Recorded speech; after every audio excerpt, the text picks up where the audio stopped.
The primary election in Decision 2014 isn't until August 5th, but the deadline to file for that election is next week. 24-hour News 8 political reporter Rick Albin is here right now with a to-the-point insider to tell you what he's watching in the final days until that deadline, Rick. Well, Susan and Brian, we're going to be talking a lot about this election. We know a number of people running for high-profile offices will file between now and then for governor, U.S. Senate, House, U.S. House, all of those things. But there are even more candidates and potential candidates looking at some of the 148 state House and Senate races that will be decided in this year's election cycle. Vast majority of those seats have incumbents running, with some facing potential formidable challenges in November. In other cases, open seats are setting up some pretty good primary races. In our coverage area, we regularly deal with between 20 and 22 House districts. And of those districts, no fewer than 9 are open seats, including the 58th and 59th. In Branch and St. Joe counties, those are vacant because of term limits. Same with 62 and 63. That's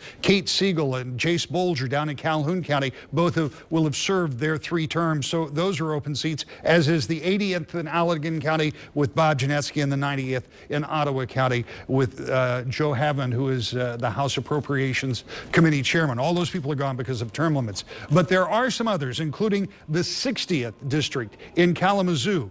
That's where a current member is leaving before they finish out their term limits, and I'll tell you why in just a minute. And the same for 61, District 61 that you see right here, also from Kalamazoo County. Both of those reps, one Republican, one Democrat, are leaving before their term limits are up to run for a Senate seat. It is a newly drawn Senate seat, the 20th, for the county of Kalamazoo. So those open seats created because of that. You can already see a primary is shaping up in the 61st.